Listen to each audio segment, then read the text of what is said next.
আজকে জনাব তারেক রহমানের আগমনে বাংলাদেশে ৩০০ ফিটে যেই মহাসমাবেশ হয়েছে, সেখানে অগণিত অসংখ্য লাখো কোটি জনতা ছিল। এটা দ্বারা বোঝা যায় যে তারেক রহমানের জনপ্রিয়তা আছে। কিন্তু আমরা ফেসবুকে বা বিভিন্ন ভিডিওতে ঢুকলে, তারেক রহমানের এই সমাবেশের বিভিন্ন ভিডিওতে ঢুকলে আমরা অনেক কমেন্ট দেখতে পাই, যেখানে লেখা যে এই জনপ্রিয়তার 99% হচ্ছে টাকা দিয়ে কিনে আনা হয়েছে।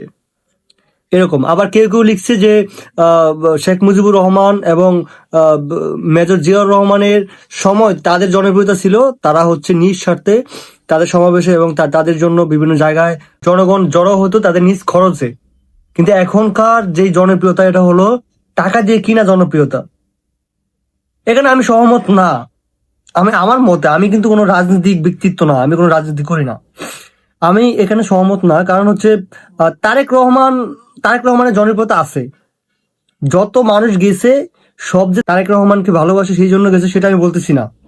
সেটা হতে পারে কিছু কিছু টাকার জন্য গেছে, আবার হতেও পারে যে টাকা ছাড়াই তারা হচ্ছে আন্তরিকভাবে মন থেকে ভালোবাসে এই জন্য গেছে। সব যে জায়গায় বিএনপির লোক গেছে এরকমও না। বিএনপি ছাড়াও যারা যারা তারেক রহমানকে এক্সট্রা ভাবে পার্সোনালি ব্যক্তিগতভাবে ভালোবাসে, তারেক রহমানের কথাবার্তা, তারেক রহমানের আদর্শ ভালো লাগে এই জন্য গেছে। মানে সব মিলিয়ে যে একটা জনস্রোত ওখানে হয়েছিল, জনগণের মহাসমাবেশ হয়েছিল, সেটা দ্বারা বোঝা যায় যে তারেক রহমানের জনপ্রিয়তা আছে। এবং তারেক রহমানকে আমি ব্যক্তিগতভাবে তার কথাবার্তা, আমি যতটুকু জানি যে সে খারাপ লোক না। দলীয়ভাবে এবার বিএনপি, আপনি যদি বলেন যে হ্যাঁ ভাই বিএনপি তো খারাপ, সেটা আপনার ব্যক্তিগত ব্যাপার, আপনি রাজনীতি করেন। আপনি যদি আওয়ামী লীগ করেন, আপনি যদি বলেন যে বিএনপি খারাপ, সেটা আপনার ইস্যু। আপনি জামায়াত করেন, যদি বলেন যে না বিএনপি খারাপ, সেটা আপনার ইস্যু। ধরেন আওয়ামী লীগ যদি খারাপ করে, আওয়ামী লীগ আমার কাছে খারাপ। বিএনপি যদি খারাপ করে আমি দেখি, তাহলে বিএনপি আমার কাছে খারাপ নিঃস্বার্থে। আমি কোনো দলের জন্য না, যে আমি বিএনপি করে এই জন্য আমার কাছে আওয়ামী লীগ খারাপ, বা আমি জামায়াত করে এই জন্য আমার কাছে আওয়ামী লীগ খারাপ, এরকম না। কিন্তু এই ভিডিওটা করার একটাই উদ্দেশ্য, জনাব তারেক রহমান যখন দেশে আসছে, এই যে মহা জনস্রোত, হ্যাঁ জনগণের মহাসমাবেশ হলো, এই যে মহাসমাবেশ হলো, তারেক রহমান আসছে এই জন্য ৩০০ ফিটে।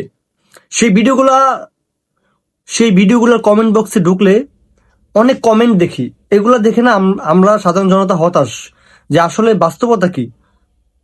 মানে যা যা যা দেখতেছে এগুলো কি বাস্তবতা? কমেন্টে যেগুলো দেখতেছে এগুলো কি বাস্তবতা? এবং যদি তারেক রহমানের এগুলা হচ্ছে আপনার হচ্ছে টাকা কিনা জনপ্রিয়তা হতো, তাহলে তারেক রহমানের লাইভে লাখো কোটি জনগণ জয়েন হয়,